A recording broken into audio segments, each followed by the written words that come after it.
Je pourrais jouer toute ma vie pour ce club, je veux tout donner pour ce club et je ne veux pas donner pour un autre club. C'est ce qu'avait déclaré Marco Verratti en décembre dernier. Hélas, l'histoire s'écrira ailleurs pour lui, au Qatar tout précisément. Avant de commencer cette vidéo, je tiens à vous dire que je suis sponsorisé par Isti Soccer qui est un site de maillots qui propose des maillots vintage mais aussi des maillots de cette saison. Vous pouvez retrouver tous les maillots possibles et inimaginables. Ils sont à 25-30 €, je préfère prévenir, ce ne sont pas des vrais mais ils sont de grande qualité, j'en ai reçu quelques-uns justement. Vous pouvez faire floquer votre maillot, mettre des patchs, Ligue des Champions, Ligue 1, tout ce que vous voulez. Et si vous voulez avoir 10% de réduction sur ces maillots, il faut taper le code promo VAL10. Le lien est dans la description.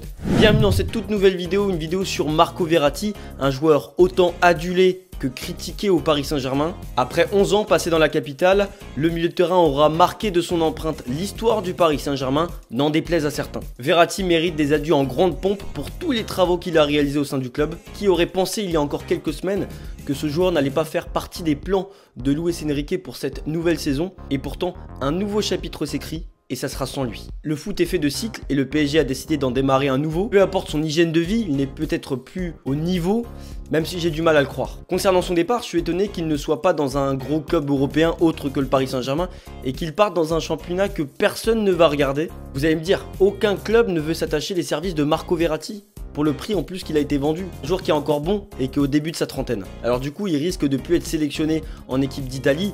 C'est pas seulement le départ de Verratti, c'est aussi le départ d'un joueur excellent, élégant, où on a beaucoup de regrets autour de lui certes, mais voilà, un départ de l'Europe. On a vu évoluer ce joueur, on continue à attendre beaucoup de choses de lui, et au final, il s'en va pour une destination où on va complètement l'oublier. Au niveau de son histoire avec le PSG, il a traversé les générations, de Pastore à Mbappé. Verratti aura tout gagné, sauf la Ligue des Champions bien évidemment. Verratti à Paris c'est 416 matchs, 9 Ligue 1, 6 Coupes de France, 6 Coupes de la Ligue, 9 trophées des champions. Le joueur le plus titré du championnat de France et du PSG. Aussi le joueur qui a le plus de matchs à son actif dans le championnat de France et au PSG. Arrivé en 2012 pour 11 millions d'euros en provenance de Pescara, un club de D2 italienne, qui aurait pu anticiper que ça allait être un tel crack, qu'il allait faire une telle carrière au Paris Saint-Germain, en tout cas aussi longue. Pour revenir sur l'hommage qui devrait être fait aux joueurs italiens, le PSG a apparemment prévu d'en faire au Parc des Princes ce week-end contre Nice. C'est une bonne nouvelle parce que je pensais qu'il allait partir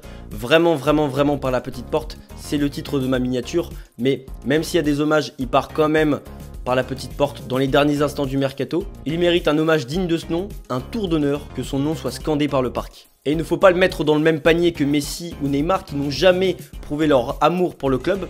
Lui l'a fait et à plusieurs reprises, excepté son départ avorté au Barça en 2017. Verratti c'est aussi beaucoup de blessures et des regrets, des blessures qui sont sans doute causées par son hygiène de vie. Et il a tout de même manqué près d'un tiers des matchs du Paris Saint-Germain en 11 ans.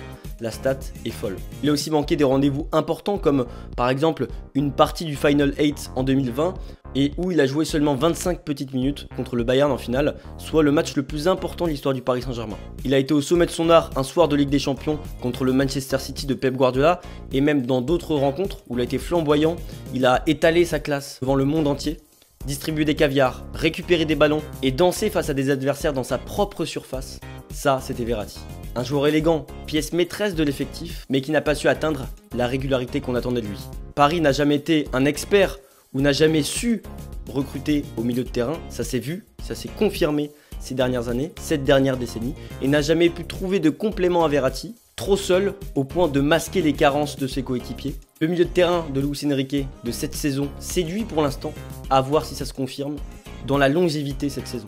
La fin pour Verratti avec le Paris Saint-Germain qui a été précipité par sa perte de balle contre le Bayern Munich la saison passée et des performances légères qui ont eu raison de lui. Il est responsable, oui, mais comme tous les autres joueurs, c'est un collectif qui doit être pointé du doigt. Verratti, c'est comme Marquinhos, c'est une décennie passée au club, c'est un joueur qui aime la ville, qui aime le club, qui voulait se naturaliser français, qui le fera sans doute, et qui avait pris racine et qui avait l'intention de finir sa carrière dans ce club. C'est regrettable, on aurait aimé le voir plus longtemps dans ce club, finir sa carrière peut-être. Le nouveau chapitre que le Paris Saint-Germain est en train d'écrire le dépasse tout simplement. Verratti est un joueur exceptionnel, mais apparemment ça ne suffit plus.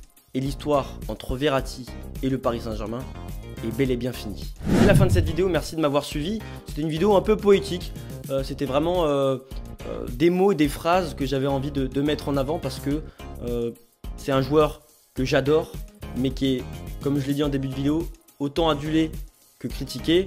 Et il y a certains supporters qui ont un certain manque de respect envers un joueur qui a quand même mouillé le maillot et qui a toujours clamé son amour pour ce club. Et donc je pense que en termes d'hommage, comme son départ se fait un peu au dernier moment et se fait pas vraiment de manière correcte, et ça c'est vrai que ça me rend triste, et bah autant lui rendre un hommage poignant, important, parce que j'ai l'impression que dans ce football, on a du mal avec les légendes, les supporters ont du mal à s'identifier à des joueurs. Je prends l'exemple de Casillas au Real Madrid où les hommages n'ont pas été flamboyants, où il pleurait en conférence de presse. J'ai été content par contre des hommages de Di Maria, un peu moins content de la sortie et des départs de Thiago Silva et d'Edinson Cavani.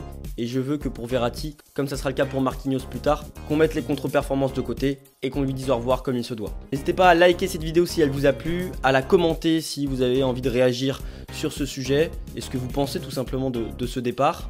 Abonnez-vous si ce n'est pas encore fait et on se retrouve pour une prochaine vidéo. C'est ciao!